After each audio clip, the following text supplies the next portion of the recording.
What's up guys, this is Yasin, and just in case you guys didn't know before, the Monarch deck is getting new support in Duelist Advance, and it's extremely good. So there's new Squire monsters, well actually not really, it's really just one monster, and a new big Monarch that isn't really that big, it's a level 6 monster, and it searches basically everything in your deck except for the Squire monsters.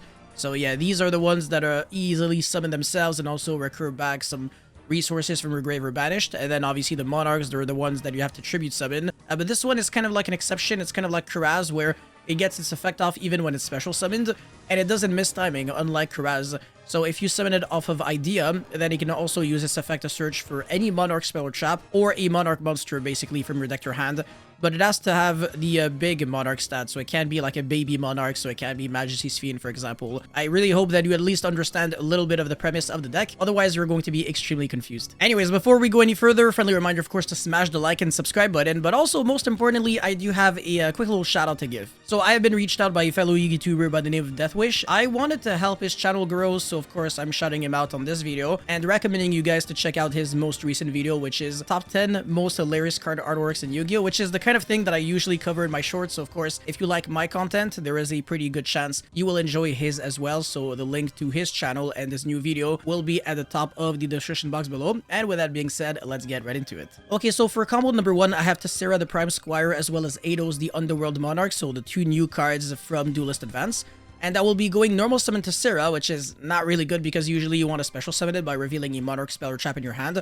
But that's just to show you how much wiggle room there is in this combo. So even when you just draw monsters and no Monarch spells or traps, you can still play very well. So yeah, you're going to be normal summoning and then using its ignition effect on the field. So during your main phase, you can immediately after this effect resolves tribute summon 1 monster. It's kind of like how the True Draco spell cards, they make you tribute summon right after their effects resolve. It's not like you gain an extra normal summon, because usually those extra normal summons that you get off of like Gemini Seraphinite or Eidos, whatever, they do not stack with each other, so you can only gain them once per turn. But yeah, anyways, tribute summon for Eidos and then go Chilling Quench, Chilling 2, so obviously search a Monarch spell or trap card or a big Monarch, and then this will trigger to summon any Squire monster from your deck. Interestingly enough, you can also summon Snake Eye Ash and some other weird monsters off of this, but it's not relevant because you can't really summon from the extra deck, so who cares. But yeah, anyways, we're going to be searching for the Erebus and then extra normal summon off of the Eidos. This one is the actual effect that you can only gain once per turn, and it doesn't activate, so summon your Erebus by tributing only 1 tribute summon monster. You can do that, and you're going to be going Chilling Quench, Chilling 2, so recycle back this to the hand, and then send your Pantheism, of course, obviously, and Prime Monarch. Prime Monarch is kind of useless right now, because we don't have any other Monarch spell trap that you can afford to, like, discard.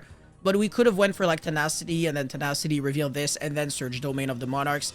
That would have worked completely fine. But yeah, just like that, off of a simple 2-card combo, you can rip a card from your opponent's hand, and also prevent him from summoning from the extra deck. And against decks like Malice, for example, well, they insta-lose on the spot, because without an extra deck, I mean, good luck winning. And you can easily chain block in this deck, so even Dominus Impulse and stuff like that, it's not necessarily going to be great against you.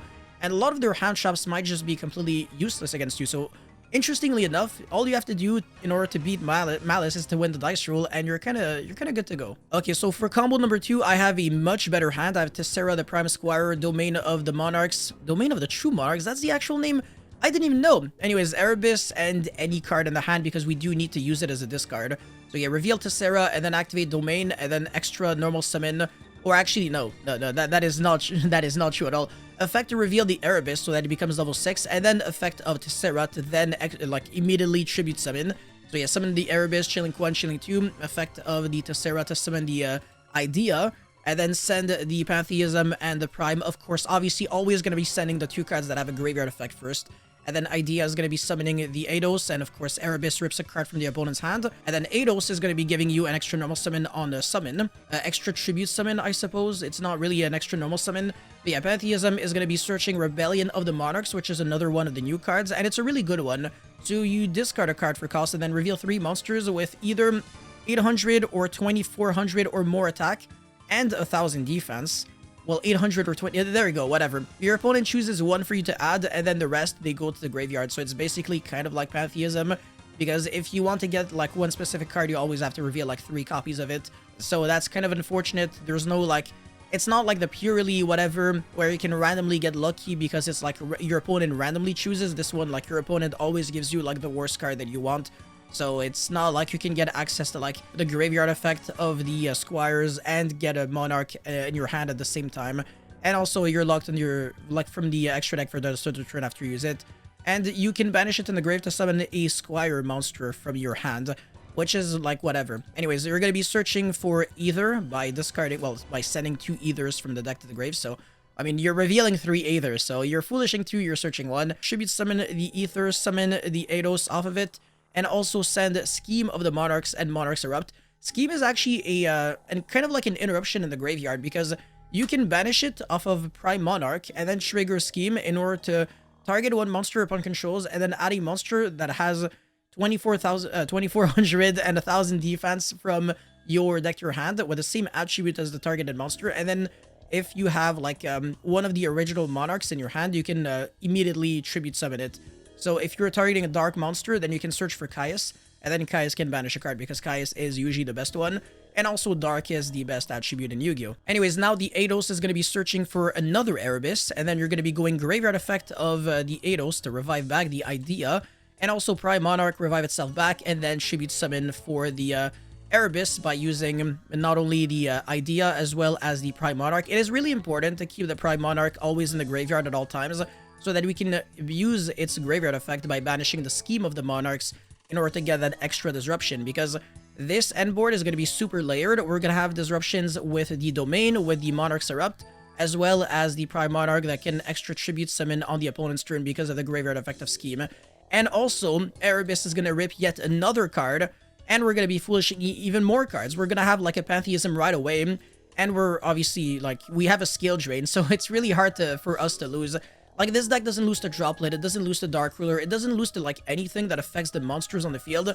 As long as you're not like Book of Eclipsing everything away, then it might actually hurt quite a lot. Yeah, we don't really lose to like a bunch of things. And also the Eidos comes back on the end phase because of Aether, but even if it didn't, even if we use that as a tribute summon, we just like use this effect to recycle it back to the hand, so we always have follow-up.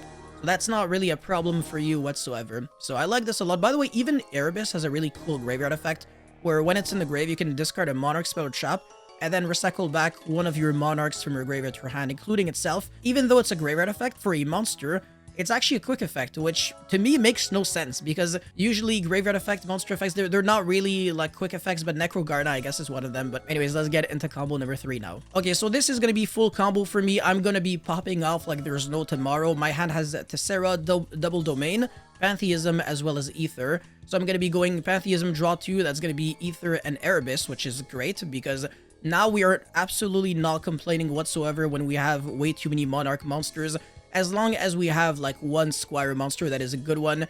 And Tessera is the best one because it gets everything in rotation. So yeah, reveal Tessera by revealing the Domain, and then activate Domain, effect, reveal the idea so that it becomes level 6, and then tribute summon Chilling 1, Chilling 2. That is going to be summoning the idea again. Actually, hold on a second. That was Aether, not idea, and it summons idea. I'm really stupid. But anyways, this summons the Eidos, and then we can go Chilling 1, Chilling 2, so summon the Eidos off of idea. And then the big Eidos is going to be searching for another Erebus, and we're going to be foolishing Monarchs Erupt as well as a Prime Monarch, and then banish the Monarchs Erupt. That's a really crafty way of like searching another Monarch spell or trap card, because this can search one of them, and then you can foolish the Monarchs Erupt as well as a Prime to then banish it, and then when you tribute summon over idea, then you can recycle it. So yeah, we're going to be going Chilling 1, Chilling 2, so send 2 Monarch spells and traps, so send the Scheme of the Monarch as well as Rebellion, and we're going to be recycling back the Monarchs Erupt.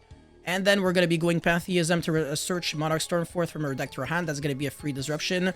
And we're going to be tributing summoning for the Erebus again. So we're ripping 2 cards. Our opponent is going to start with 4 cards. And we're going to be sending 2 more like Monarch spells. Not that it really matters. Revive back the idea off of Eidos, and then set your Stormforth and Monarchs Erupt.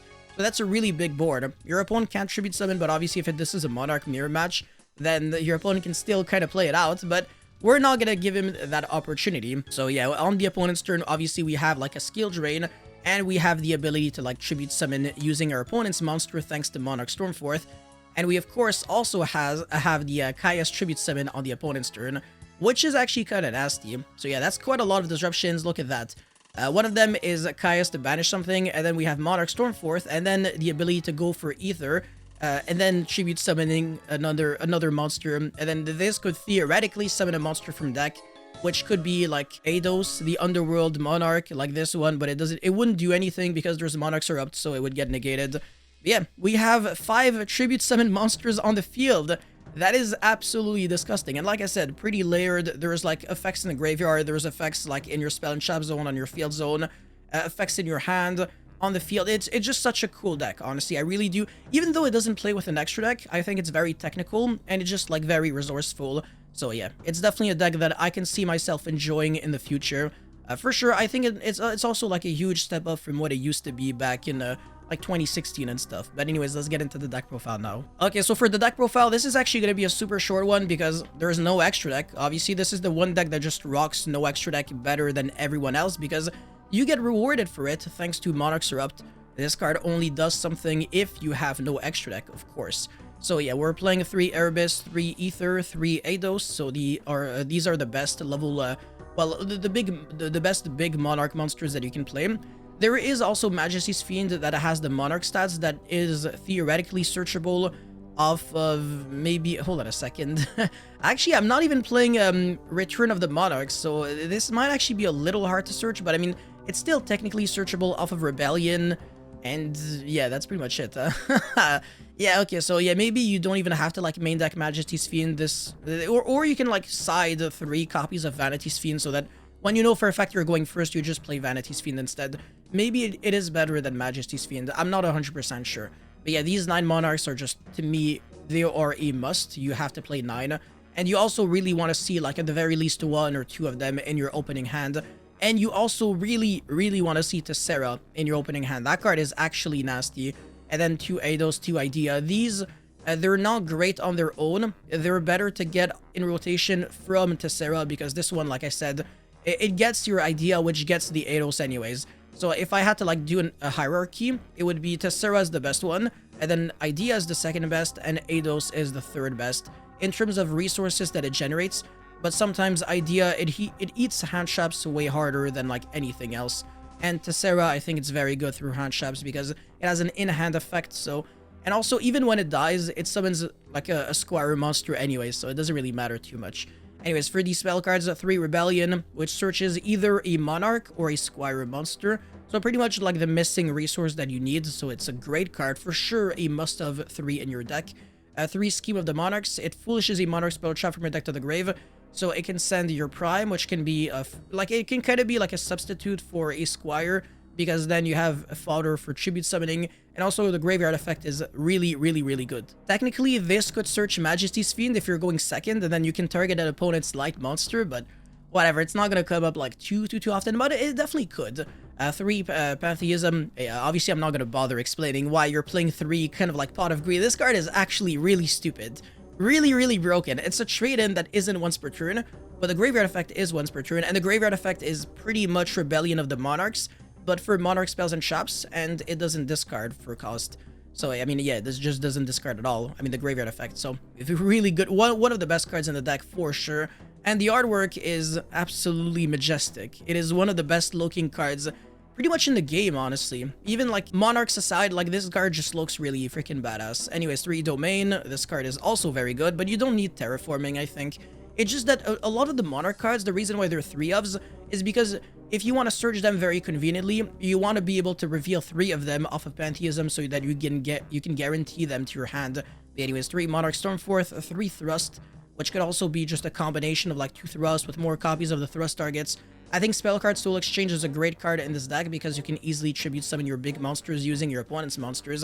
So it's kind of like another copy of Stormforth in a way. Black Gold Lapse is your going first target, and then we're playing other random cards like Foolish Burial. It's not necessarily needed if you want to play like Called By or something. You can also play Kashtura Fenrir in this deck. I think it's really good because it's just a good card overall, and it can be a tribute like fodder for the things in your deck. And then 2 Eidos, no sorry, I already explained that. 1 Monarchs are up to 1 Prime Monarch, and then 1 Majesty's Fiend. And for the idea section, not really much that is worth going over, but you can play like the Mega Monarch monsters if you want to. Vanity's Fiend, Caius, for the scheme of the Monarchs. I recommend just considering citing them. Glare, the Luminous Lunar Dragon. This card's kind of cool, but it has the Monarch stats. Karaz, the Light Monarch, it's kind of alright, I guess. This card's really cool in the deck, so and Camouflite. If you play like no cards in your extra deck, then it has a lot of synergy because it summons itself and it draws a card.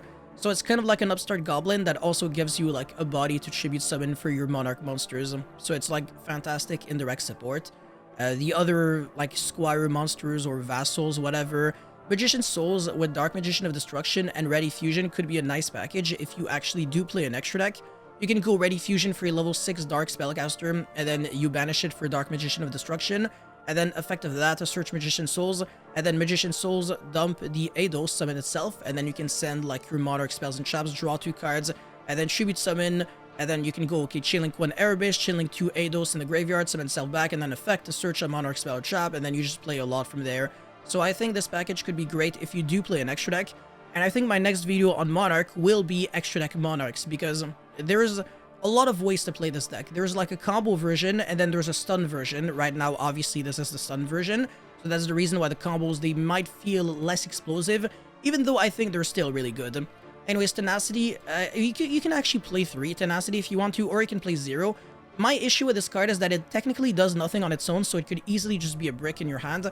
And because of that, I'd rather just play cards that actually do something immediately on their own, like Scheme or Rebellion.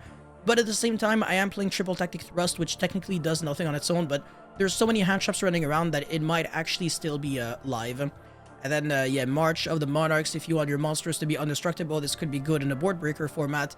Dragonoid Generator for just more tribute summon fodder. And then Culmination of the Monarchs.